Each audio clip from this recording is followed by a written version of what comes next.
from there, doon na nag-start yung journey ko. After kong graduate, cum laude ako, hindi na ako nag-proceed sa work. Diretso na ako. Unang-una pa, yung YouTube.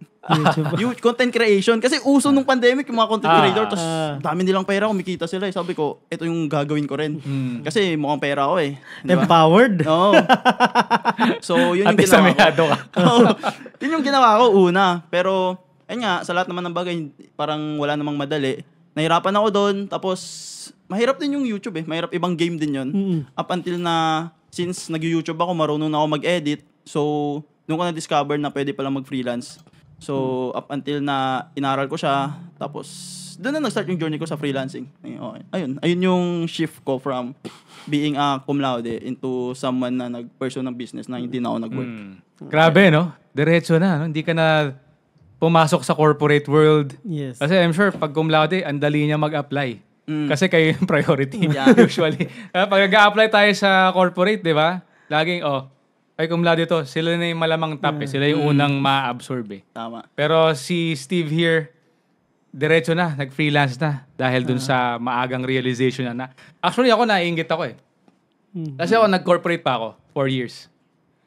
Kasi hindi ko pa alam tong freelancing. So, nasa corporate world ako, binuno ko araw-araw, naramdaman ko rin yung pagod, yung hirap.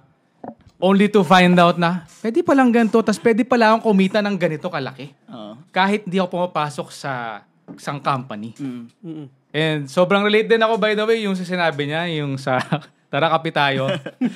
Iba, grabe yung hirap doon. Kasi nag-try din ako niyan. Nung nasa corporate pa ako, ang pasok ko 7 to 4. Sa gabi, 8 hanggang inaabot kami ng alauna, 2:00. Gait na sa akin yung magulang ko. Kulang na lang murahin ako. Kasi sabi, wala ka pa naman pamilya. Bakit ganito ka umuwi? Grabe ka magtrabaho, ganito, ganyan.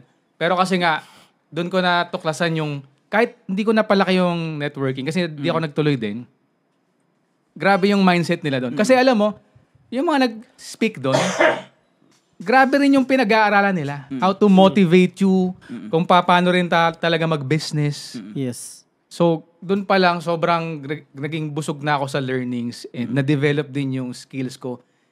And actually, dati, sobrang introvert ko eh. So, napapansin ko si Steve, may pagka-introvert din. So, yung bang mas na-stretch ako paano makitungo, paano makisalamuha. Kasi doon mapipilitan ka eh. Di ba? I-invite. Di ba? Tapos meron pa doon, bro, yung sa labas ka lang. May flyers. Bigay niyo yan. Tapos maghata kayo dito sa coffee shop, dun sa may Green Hills yung namin eh. Yung sinalihan ko na networking eh. And by the way, isa dun sa nakasama namin dun, big times na ngayon na network marketer. Naalala ko lang.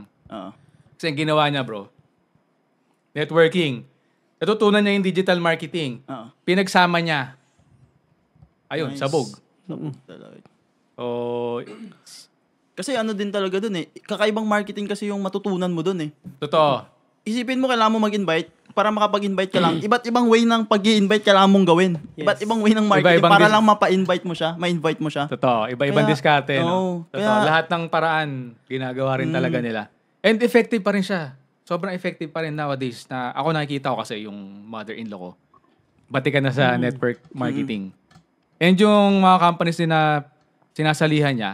And even ako, actually, nag-involve pa rin ako ngayon. Lalo pag gusto ko yung product at alam ko na makakatulong. Nakikita ko na sa ginagawa nila, sobrang effective kasi that's a way of marketing eh. Yes, exactly. Digital marketing is a form of marketing. Network marketing, ganun din. And very effective din. Watch the full podcast on YouTube.